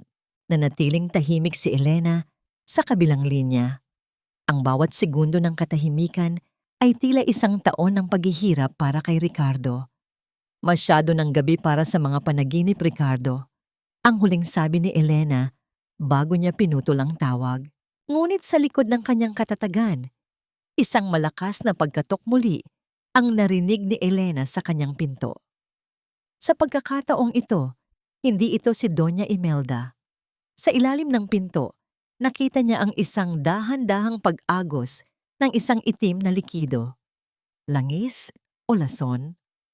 Isang matinding pangamba ang bumalot sa kanya nang marinig niya ang tunog ng isang kiskis ng posporo mula sa labas. Sino ang taong handang sumunog sa kanyang huling taguan? At hanggang saan ang kayang gawin ni Ricardo o ni Clarice para lamang makuha ang huling hininga ng kanyang tagumpay? Ang amoy ng gaas ay tila isang hatol ng kamatayan na dahan-dahang gumagapang sa ilalim ng aking pinto. Hindi na nag-aksaya ng panahon si Elena. Sa gitna ng matinding kaba, nanatiling malinaw ang kanyang isipan. Hinablot niya ang kanyang maliit na bag na naglalaman ng mga mahahalagang dokumento at mabilis na tinakpan ang kanyang ilong ng basang tuwalya.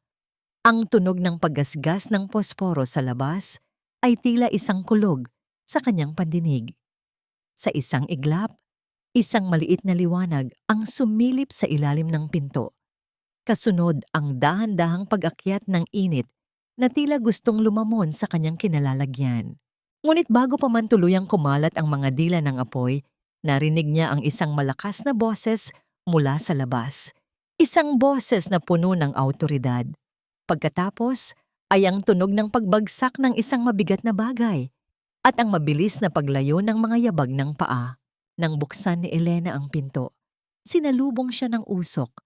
Ngunit ang apoy ay agad na naapula ng isang lalaking nakasuit, ang misteryosong auditor na nakita niya noon.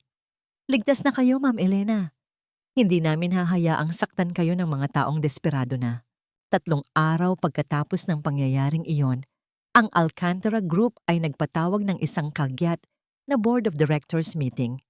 Ang atmosfera sa loob ng boardroom ay tila isang kumukulong bulkan. Nakaupo si Ricardo sa kabisera. Pilit na itinatago ang panginginig ng kanyang mga kamay sa ilalim ng mesa. Sa kanyang tabi ay si Doña Imelda, na kahit na tila pagod ay pilit pa ring nagmamataas. "Mga Ginoo, ang krisis na nararanasan natin ay pansamantala lamang," panimula ni Ricardo. Ang kanyang boses ay tila isang manipis na yelo na anumang sandali ay mababasag.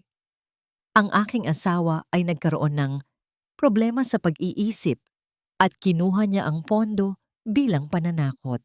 Ngunit maayos na natin ang lahat." Eksaktong sa sandaling iyon, ang pintuan ng boardroom ay bumukas ng dahan-dahan, ngunit may kasamang matinding bigat. Pumasok si Elena. Hindi na siya ang babaeng nakasuot ng pambahay o ang babaeng basang-basa sa ulan. Nakasuot siya ng isang dekalidad na puting suit. Ang kanyang buhok ay maayos na nakapusod at ang kanyang mga mata ay nagniningning sa tapang na tila isang hiyas na dumaan sa matinding apoy. Katahimikan ang namayani sa buong silid. Ang tanging naririnig ay ang mahinahon ngunit determinadong tunog ng kanyang mga takong sa makintab na sahig. "Elena, anong ginagawa mo rito? Wala kang karapatang pumasok sa pulong na ito." Sigaw ni Doña Imelda habang pilit na tumatayo. Hindi siya pinansin ni Elena. Lumapit siya sa dulo ng mesa, katapat ni Ricardo, at inilapag ang isang gintong folder. Ang sandali na ang biktima ay nagiging hukom. "Mali ka, Ricardo. Hindi ako ang problema sa kumpanyang ito. Ikaw ang cancer na dahan-dahang pumapatay sa pundasyong itinayo ng pamilya ko." Ang malamig na pahayag ni Elena. Tumingin siya sa mga miyembro ng board. Narito ang mga ebidensya ng fictitious projects sa Cebu, ang paglilipat ng pondo sa mga personal na account ni Clarice Monteverde, at ang pagtatangka sa aking buhay noong nakaraang gabi. Isang malakas na bulong-bulungan ang bumalot sa silid. Ang mukha ni Ricardo ay naging kasing puti ng papel. "Peke ang mga yan. Sinisiraan mo lang ako dahil baog ka at iniwan kita." "Hindi sapat ang salita para itago ang mga numerong ito, Ricardo," sagot ni Elena. "At narito ang pinakamahalagang dokumento. Ang kabuuang pagbawi ng aking voting rights bilang majority shareholder. Mula sa segundong ito, tinatanggal ka na ng board bilang CEO ng Alcantara Group." Napaupo si Ricardo sa kanyang upuan. Tila nawalan ng lakas ang kanyang mga binti. Sa gilid ng silid, nakita ni Elena si Clarice na pilit na lumulusot palabas, ngunit huli na ang lahat. Ang pintuan ay muling bumukas at sa pagkakataong ito, pumasok ang mga lalaking nakauniporme, mga pulis na may dalang warrant of arrest. Mr. Ricardo Alcantara at Miss Clarice Monteverde, inaaresto namin kayo sa kasong qualified theft at estafa. Ang malakas na anunsyo ng opisyal, ang tunog ng mga posas na dahan-dahang sumasara sa mga pulso ni Ricardo ay tila isang matamis na himig ng hustisya para kay Elena. Nakita niya ang takot sa mga mata ng asawa, ang parehong takot na ipinaranas nito sa kanya sa loob ng maraming taon. Nang ilabas ang dalawa mula sa boardroom, tumigil ang mundo para kay Elena. Tumingin siya sa bintana, sa malawak na lungsod na dati ay tila sumasakal sa kanya. Ang bigat sa kanyang dibdib ay tila dahan-dahang naglalaho, pinalitan ng isang malamig, ngunit payapang pakiramdam. Tapos na, Papa, bulong niya sa kanyang puso.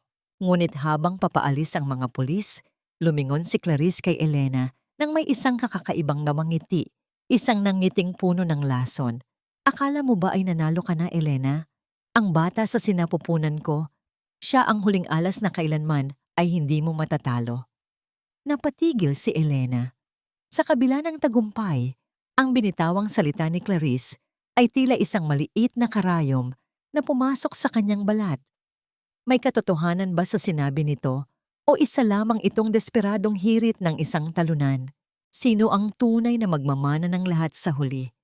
At sapat na ba ang hustisya sa korte para hilumin ang isang pusong 10 taong binugbog ng sakit? Ang bawat kasinungalingan ay may hangganan, at ang bawat hapdi na itinanim mo ay may panahon ng pag-aani. Ito ang tanging nasa isip ni Elena habang hawak niya ang isang pirasong papel sa loob ng kanyang bagong opisina. Isang silid na hindi kasinggara ng dati, ngunit puno ng liwanag at sariwang hangin. Ang dokumentong hawak niya ay ang opisyal na resulta ng medical examination kay Clarice mula sa piitan. Gaya ng kanyang hinala, ang huling alas ni Clarice ay isa lamang desperadong imbento. Walang bata, walang tagapagmana. Ang lahat ay bahagi lamang ng isang masalimuot na palabas upang makuha ang huling sentimo mula sa bulsa ni Ricardo at ang huling patak ng dignidad mula kay Elena. Narinig ni Elena ang mahinang pagbukas ng pinto. Pumasok ang kanyang sekretarya, bit-bit ang balitang kanina pa niya inaasahan. Ma'am, nasa labas po si Doña Imelda. Kanina pa po siya naghihintay. Ayaw pong umalis hanggat hindi kayo nakakausap. Huminga ng malalim si Elena.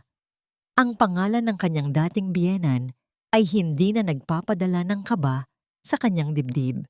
Sa halip ang nararamdaman niya ay isang malalim at malamig na awa. Lumabas siya sa lobby at doon niya nakita ang babaeng dati ay kinatatakutan ng lahat. Wala na ang mga mamahaling alahas ni Doña Imelda. Ang kanyang buhok, na dati ay laging maayos ang pagkakapusod, ay tila pinabayaan na. Nakaupo siya sa isang sulok, nakayuko, at ang kanyang mga kamay ay nanginginig. Habang hawak ang isang luma at kupas na pitaka, ang mansyong tinitirhan nila ay tuluyan ng narimata ng bangko. At ang lahat ng kanilang ari-arian ay naka-freeze dahil sa mga kaso ni Ricardo. Elena. Ang boses ng matanda ay tila isang tuyong dahon na hinahampas ng hangin. Tumayo siya at pilit na lumapit. Ang kanyang mga mata ay puno ng luha at pagsisisi. Patawarin mo ako, anak. Nagkamali ako. Nabulag ako ng yaman at ng pangarap na magkaroon ng apo. Ngayon, wala na kaming matirhan. Si Ricardo, hindi ko na alam kung paano siya matutulungan sa loob. Isang pagkakataon na sakta ng taong nanakit sa kanya, ngunit pinili ni Elena ang ibang landas. Kumuha siya ng isang maliit na sobre mula sa kanyang bulsa at inilapag ito sa mesa sa pagitan nilang dalawa. Hindi ko kayo matatanggap muli sa buhay ko, Mama. Ang mahinahong pahayag ni Elena. Ang bawat salita niya ay may kasiguraduhan. Ang sugat na ginawa niyo sa akin ay hindi basta-basta maghihilom sa isang sorry lang. Pero hindi rin ako tulad niyo. Narito ang sapat na halaga para makapagsimula kayo sa isang maliit na apartment sa probinsya. Iyon lang ang kaya kong ibigay. Pero Elena, ang pamilya natin, pagmamakaawa ni Doña Imelda, pilit na humahawak sa braso ni Elena. Dahan-dahang inalis ni Elena ang kamay ng matanda. Wala na ang pamilyang yon. Sa sandaling pinalayas niyo ako, sa gitna ng ulan, ang pamilya ay binuo sa katapatan, hindi sa utang na loob na ginagamit bilang tanikala. Boundaries na ang ititira ko para sa sarili ko, Mama. Iyan ang tanging paraan para makahinga ko muli. Iniwan ni Elena ang kanyang dating biyenan na nakatayo sa gitna ng silid, umiiyak ng tahimik. Wala siyang naramdamang kagalakan sa pagbagsak nito, tanging isang malalim na pakiramdam ng paglaya. Pagkalipas ng ilang oras, isang liham ang dumating para sa kanya. Galing ito sa loob ng kulungan mula kay Ricardo. Ang sulat ay puno ng mga salitang humihingi ng huling pagkakataon, mga pangakong magbabago at mga pag-amin ng pagkakamali. Sinabi ni Ricardo na iniwan na rin siya ni Clarice matapos malaman na wala na itong makukuha sa kanya. Ngayon, sa loob ng madilim na selda, tanging ang mukha ni Elena ang kanyang naaalala. Tiningnan ni Elena ang liham. Ang bawat salita ni Ricardo ay tila isang echo mula sa isang nakaraang buhay na ayaw na niyang balikan. Hindi na siya ang shadow ni Ricardo. Hindi na siya ang baog na asawa na walang boses. Dahan-dahan, kinuha ni Elena ang liham at nang hindi man lang ito tinatapos basahin, inilagay niya ito sa loob ng paper shredder. Ang tunog ng pagkapunit ng papel sa loob ng makina ay tila isang huling hininga ng kanilang 10 taong pagsasama. Ang bawat piraso ng papel na naging maliliit na hibla ay simbolo ng isang ugnayang hindi na kailanman mabubuo muli. Tumayo si Elena at lumapit sa bintana. Ang araw ay nagsisimula ng lumubog, nagbibigay ng kulay kahel at lila sa kalangitan. Ang mundo ay tila muling bumubukas para sa kanya. Ngunit sa gitna ng katahimikan, naramdaman niya ang isang mahinang pagkirot sa kanyang puso. Hustisya na ba ang lahat ng ito? O meron pa ring kulang sa kanyang paglalakbay patungo sa tunay na kapayapaan?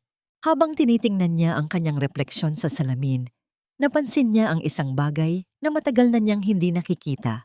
Isang ngiting hindi pilit, isang ngiting nagsasabing handa na siyang mabuhay para sa kanyang sarili. Ang tanong na lang ay, kaya ba niyang tuluyang patawarin ang kanyang sarili sa pananatili ng matagal sa isang lugar na unti-unti siyang pinapatay? Ang kalayaan ay hindi isang destinasyon na mararating mo sa isang gabi, kundi isang desisyong kailangan mong panindigan sa bawat paggising ng araw.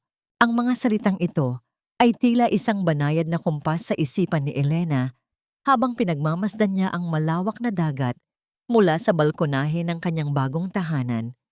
Ang amoy ng alat ng dagat at ang malamig na simoy ng hangin ay tila humuhugas sa bawat latay ng nakaraan na 10 taon niyang dinala. Wala na ang amoy ng lason sa kumpanya, wala na ang mabigat na aura ng mansyong naging kulungan niya. Dito, sa maliit ngunit magandang bahay na ito sa tabing dagat, ang tanging naririnig niya ay ang mahinahong hampas ng mga alon sa pampang at ang huni ng mga ibon sa madaling araw. Inilapag ni Elena ang kanyang tasa ng tsaa sa mesa. Ang tunog ng porselana ay hindi na nagdadala ng takot, kundi ng katahimikan. Sa kanyang harapan ay nakalatag ang mga huling dokumento ng Alcantara Group. Matapos ang mahabang proseso, tuluyan na niyang naibenta ang kumpanya sa isang grupong may tapat na layunin. Ang malaking bahagi ng perang nakuha niya ay inilaan niya para sa Lirang ng Pag-asa Foundation, isang institusyong binuo niya para sa mga kababaihang biktima ng domestic abuse at gaslighting. Ma'am Elena, handa na po ang sasakyan.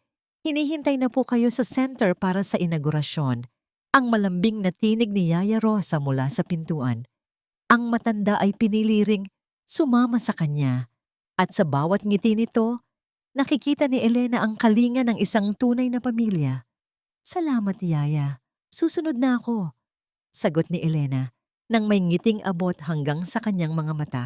Bago umalis, dumaan muna si Elena sa sementeryo upang bisitahin ang kanyang ama. Inilapag niya ang isang bungkos ng puting bulaklak sa ibabaw ng marmol. Ang sandaling naramdaman niya ang init ng sikat ng araw sa kanyang likuran, tila isang yakap mula sa kanyang ama. Papa, nabawi ko na ang dangal ng ating pangalan. Hindi na ako ang anino lang ng ibang tao. Ako na uli si Elena, ang anak mo. Habang naglalakad siya pabalik sa kanyang sasakyan, naramdaman niya ang gaan ng kanyang bawat hakbang. Ang bawat yabag niya sa damuhan ay tila isang pagdiriwang ng kanyang muling pagsilang. Pumasok si Elena sa loob ng kanyang sasakyan. Inayos niya ang kanyang upuan at hinawakan ng manibela nang may kasiguraduhan. Bago niya paandarin ang makina, napatingin siya sa kanyang tabi, sa passenger seat. Ang upuang iyon na dati ay naging simbolo ng kanyang sakit at selos. Ang upuang naging dahilan ng kanyang pagdududa sa sarili. Ngunit sa pagkakataong ito, ang upuan ay bakante. At sa unang pagkakataon, ang pagiging bakante nito ay hindi nagbigay sa kanya ng lungkot. Sa halip, naramdaman niya ang isang matinding kaligayahan. Ang bakanteng luklukan ay hindi na isang kakulangan. Ito ay isang espasyo para sa kanyang sariling paglago, para sa kanyang kapayapaan, at para sa mga pangarap na siya mismo ang bubuo. Binuksan ni Elena ang bintana ng sasakyan at hinayaan ng hangin na dumaan sa kanyang buhok. Pinaandar niya ang makina at dahan-dahang umalis sa lugar na yon. Habang binabaybay niya ang kalsada patungo sa kanyang bagong tungkulin, hindi na siya lilingon pa sa likod. Nahanap na niya ang sagot sa 3 tanong na matagal nang gumugulo sa kanya. Napatawad na niya ang kanyang sarili sa pananatili sa dilim. Nahanap na niya ang tunay na binyen sa loob ng kanyang sariling puso. At natutunan niyang ang tunay na halaga ng isang babae ay hindi nasusukat sa sinapupunan o sa titulong asawa, kundi sa tapang na tumayo muli matapos ang bawat pagkadapa. Ang bawat kilometrong nilalakbay ng kanyang sasakyan ay tila isang tahi sa isang bagong kwento.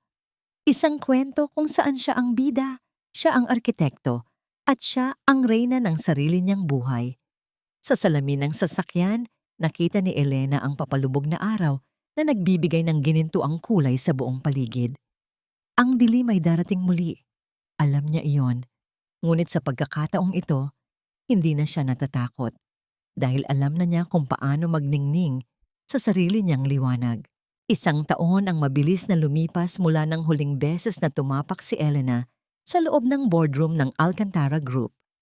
Ang bawat araw na dumaan ay tila isang pahina ng isang bagong aklat na siya mismo ang sumulat, isang kwentong hindi na nakatali sa pangalan ng ibang tao, kundi sa sarili niyang galing at katatagan. Sa harap ng lirang ng Pag-asa Foundation, nakatayo si Elena habang pinapanood ang mga batang nagtatakbuhan at ang mga kababaihang dahan-dahang bumubuo muli ng kanilang mga pangarap. Ang bango ng mga bagong tanim na sampagita sa paligid ay tila isang paalala na ang lahat ng bagay, kahit gaano pa kadurog, ay may kakayahang mamukadkad muli sa tamang panahon at pag-aalaga. Sa loob ng kanyang puso, nahanap na ni Elena ang sagot sa kanyang unang katanungan, ang pagpapatawad. Hindi niya pinatawad si Ricardo dahil karapat-dapat ito, kundi dahil karapat-dapat ang kanyang sariling kaluluwa sa kapayapaan. Pinakawalan na niya ang lahat ng pait, ang bawat sampal ng alaala, at ang bawat tinik ng pagtataksil. Ang pagpapatawad ay hindi ang muling pagtanggap sa nanakit sa'yo, kundi ang pagtanggal sa kapangyarihan nito na saktan ka pa sa hinaharap. Nahanap na ba niya ang biniin? Sa bawat gabi na mahimbing ang kanyang tulog, na walang kasamang kaba, sa bawat umaga na nakakangiti siya sa kanyang sarili sa harap ng salamin ng walang anumang pagdududa, doon niya nahanap ang tunay na katahimikan. Ang kanyang buhay ay hindi na isang naglalagablab na kalsada ng drama, kundi isang payapang sapa na dahan-dahang dumadaloy patungo sa karagatan ng mga bagong pagkakataon. Ang aral na nais niyang iwan sa bawat taong makikinig sa kanyang kwento ay simple lamang. Ang iyong halaga ay hindi nakadepende sa upuang ibibigay sa iyo ng isang lalaki. Ang tunay na luklukan ay ang paggalang na ibinibigay mo sa iyong sarili. Ang pagiging baog ay hindi isang kakulangan sa katawan, kundi ang kawalan ng kakayahang magmahal ng tapat. At sa aspetong yon, si Ricardo ang tunay na baog, habang si Elena ay nagluwal ng libu-libong pag-asa para sa iba. Isang huling sulyap ang ibinigay ni Elena sa kanyang lumang wedding ring na ngayon ay nakalagay na sa loob ng isang maliit na glass box sa kanyang opisina. Isang paalala ng digmaang kanyang napanalunan. Dahan-dahan niyang isinara ang pinto ng kanyang opisina. Ang tunog ng paglock ng pinto ay tila isang pinal na tuldok sa isang kabanatang tapos na. Naglakad siya patungo sa kanyang sasakyan, binuksan ang pinto at naupo sa driver's seat. Tumingin siya sa bakanting passenger seat at ngumiti ng may buong pagmamahal. Sa pagkakataong ito, alam niyang hindi na siya mag-iisa dahil dala-dala na niya ang pinakamahalagang tao sa kanyang buhay, ang kanyang sarili. Ang sikat ng araw ay tila yumayakap sa buong paligid. Nagbibigay ng ginintuang liwanag sa kalsadang tatahakin niya. Wala ng ulan, wala ng luha. Tanging ang ugong ng makina at ang himig ng kalayaan ang kasama niya sa kanyang paglalakbay.